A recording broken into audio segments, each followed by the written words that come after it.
It began not in a war room, not with generals or politicians, but in a small drafting hall lined with oil-stained tables and sleepless eyes. "Build an engine that doesn't quit," the chief engineer said. "Not for an hour, not for a day, for as long as it takes."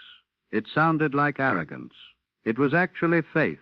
Faith in math, in metal, in human hands. The year was 1940. The world was splitting in half. Across the ocean, cities were already burning. But in America, the factories still sang the songs of peace.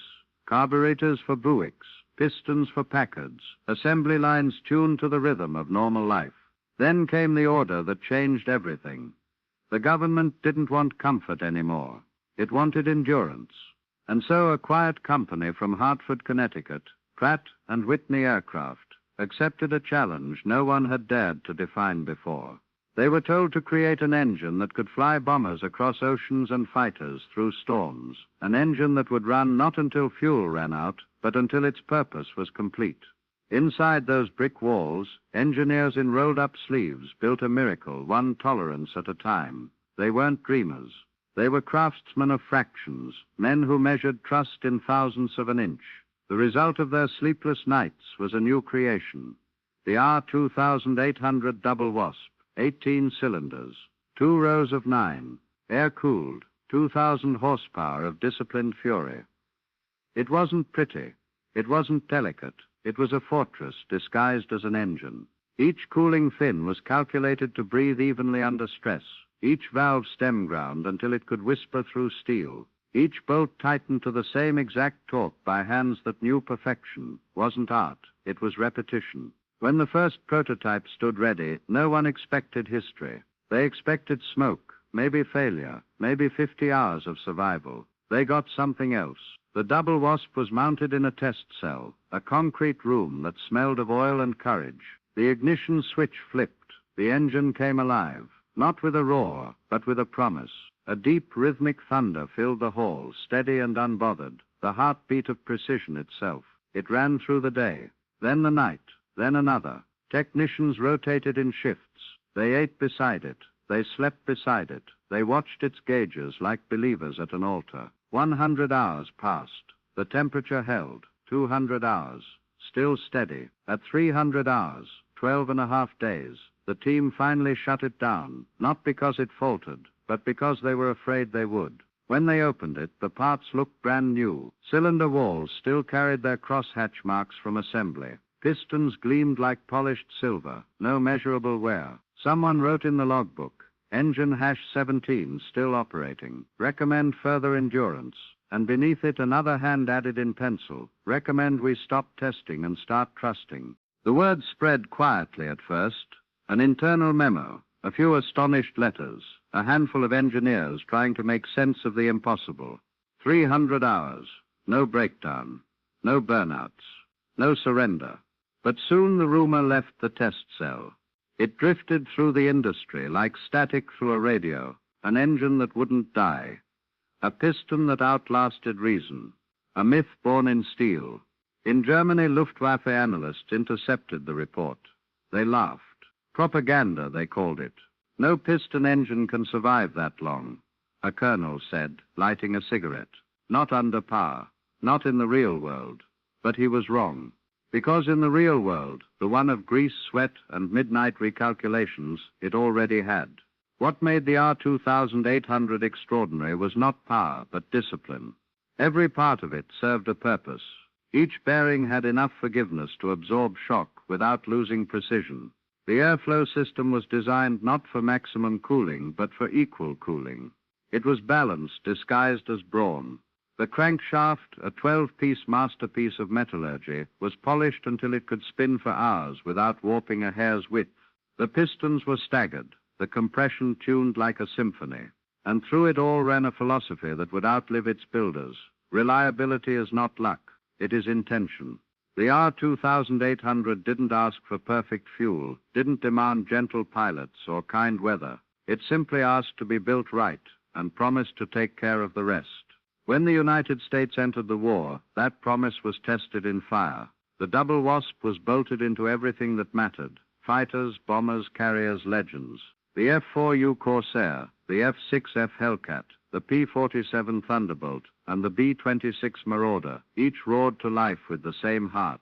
Over the Pacific, Hellcats clawed through humidity thick enough to choke metal. Over Europe, Thunderbolts tore through ice and flak, their engines glowing white from heat, and still they came home. Pilots wrote in their logs, shot through leaking oil, 2 cylinders gone, still running. Flew 300 miles on a cracked prop. Engine never quit. They started calling it the machine that didn't know how to die. Across the front lines, German engineers began dissecting captured aircraft. They expected crude mass production. They found art. Cooling fins perfectly symmetrical. Bearings machined to impossible tolerances. Materials that combined flexibility and strength like muscle under skin. One Luftwaffe report admitted, their engines are not superior in design, only in discipline. That was the quiet truth of the industrial war. Germany built wonders. America built endurance. And endurance cannot be bombed, outsmarted, or intimidated. There's a photograph from Hartford, 1943. A test mechanic sits beside an R2800 running full throttle. Behind him, the gauges show 2,000 revolutions per minute, 400 degrees Fahrenheit cylinder temperature, 0 deviation. He isn't tense. He isn't watching. He's writing something down. The caption reads, "Routine endurance test." Routine. That's how far they'd come. When a miracle became just another day at work. That photo tells the whole story of modern industry. The Germans built perfection once. The Americans built it 10,000 times. And in the quiet competition between artistry and reliability, it was reliability that conquered the world. By 1944, the war in the air had become a battle of endurance. Not who could climb faster or dive harder, but who could keep running the longest. Every side had its marvels. The Germans their Messerschmitts and Focke-Wulfs, the Japanese their nimble Zeros. But those aircraft, for all their elegance, were fragile creatures of precision and superstition. They demanded devotion. They punished neglect. The American machines were different. They were not elegant. They were inevitable. They were built for the men who flew through hell and expected to come back. The R2800 became more than an engine. It became a covenant between man and machine.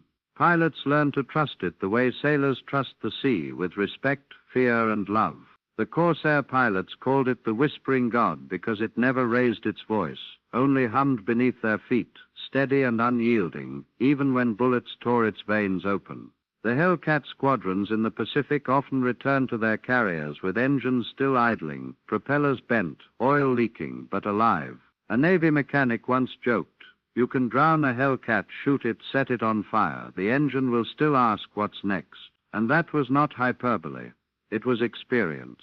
In Europe, the P-47 Thunderbolt became the symbol of invincibility. It was heavy, ugly, and unstoppable. A flying tank powered by that same indestructible heart.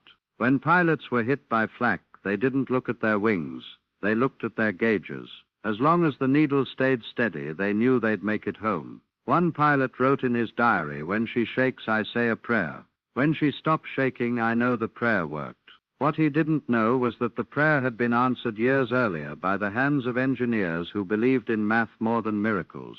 Decades later, when jet turbines replaced piston engines, the double Wasp was retired, but never forgotten. Its data sheets became scripture for the new engineers. Its lubrication maps guided the birth of turbojets. Its endurance curves became the baseline for spacecraft engines. NASA engineers studying the Saturn V's fuel pumps still referenced R2800 test reports. One note from 1965 simply read, "If it ran 300 hours under fire, it can run 3 under vacuum." It was half a joke, half a confession of respect, because even as man reached for space, he carried the heartbeat of that old radial engine with him. At the New England Air Museum today, you can still see one of those original engines, a massive black and silver cylinder, scored by heat, but perfect in proportion. There's a faded test log beside it. Engine #17, 300-hour endurance test, 1941. No measurable wear. Below it, someone had written in pencil, "Recommend we stop testing and start trusting." When the museum staff starts it for demonstrations, the crowd always steps back at the first thunderclap. But after a moment you notice the rhythm, smooth, even, alive. It sounds like history refusing to fade. It sounds like the heartbeat of every factory that ever refused to quit. The Double Wasp didn't win the war with speed or power. It won by surviving. It outlasted weather, neglect, battle, and disbelief. It proved that genius isn't the flash of invention, but the discipline of perfection repeated until it becomes instinct. Every great machine since, every jet, every rocket, every satellite, owes something to that lesson that the highest form of intelligence is reliability, and the greatest act of progress is endurance. Because strength isn't about how hard you can push, it's about how long you can hold. They called it the engine that refused to die, but it was more than that. It was proof that humanity could build something as relentless as itself. 300 hours, 12.5 days, 0 failures. Not just a test, a declaration. That in a world built to break, there will always be those who build to last. The sound of that engine is still with us. In every turbine, every generator, every motor that hums long after we sleep. It's the sound of persistence, the oldest melody of progress. When the war ended, German engineers were granted permission to examine captured Allied aircraft. They dismantled the Double Wasp, expecting chaos inside, a patchwork of crude parts, an industrial trick.